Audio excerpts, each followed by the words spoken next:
ముఖ్యమంత్రి గారు ఒక పుస్తకం రిలీజ్ చేసినాడు ప్రభుత్వం తరపున, తెలంగాణ గ్రోత్ స్టోరీ అని. అందులో ఏం రాస్తుంది? 1,50,000 కోట్లతో మూసి అభివృద్ధి చేస్తామని రాస్తుంది. మేము అడుగుతా ఉన్నాం, మొన్నటి నుంచి నిలదీస్తా ఉన్నాం, దేనికోసం 1,50,000 కోట్లు? ఎవడి కోసం? 1,100 కోట్లతో తెచ్చేస్తే మూసి పునరుజ్జీవం అయిపోద్ది కదా అంటే వాళ్ళు చెప్పే కారణాలు ఎంత వింతగా ఉన్నాయో ఒక్క నిమిషం మీకు చెప్తాను. వాళ్ళు ఏమంటారు? మూసి పక్కల 2 పక్కల బఫర్ జోన్ ఉన్నది, బఫర్ జోన్లో ఉన్న వాళ్ళను ఎలగొడతాం, ఖాళీ చేస్తాం. నేను ఇవాళ ఇక్కడికి వచ్చిన మా ఆడబిడ్డలను అన్నదమ్ముల్ని ఒక్కటే మాట ఆలోచించమని కోరుతున్నా.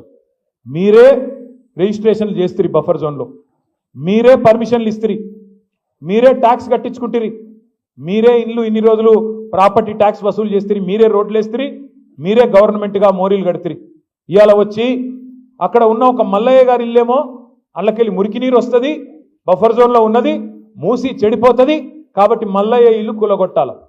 మరి నేను అడుగుతా ఉన్నా ముఖ్యమంత్రి, మల్లయ్య ఇల్లు కూలగొడతావు, మరి రేపు బఫర్ జోన్లో నువ్వే ఒక పెద్ద రియల్ ఎస్టేట్ కంపెనీకి వాడికి ఇచ్చి వాడు మాల్ కడతాడు, మల్లయ్య ఇల్లు కూలగొట్టి మాల్ కడతాడు.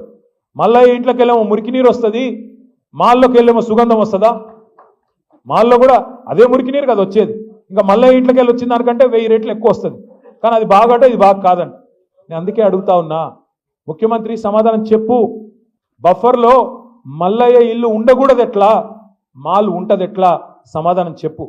ఎవడి కోసం 1,50,000 కోట్లు పెడతానంటున్నావు? దేనికోసం పెడతానంటున్నావు? మాకు అర్థమవుతున్నది.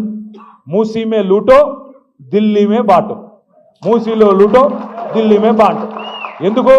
నీ బాసులు ఢిల్లీలో ఉన్నారు, వాళ్ళ కోపం వస్తే నీ తుమ్మితో ఊడిపోయే ముక్కు నీది, ఎప్పుడు ఊసిపోతుందో తెలియదు. రాహుల్ గాంధీకి మూటలు పంపకపోతే ఆయన ఊకోడు, మళ్ళీ పైన ఇంకా ప్రియాంక గాంధీ గారు ఉన్నారు, ఇంకా చాలా మంది పెద్దలు ఉన్నారు, వాళ్ళకు మూటలు పంపాల్సిందే.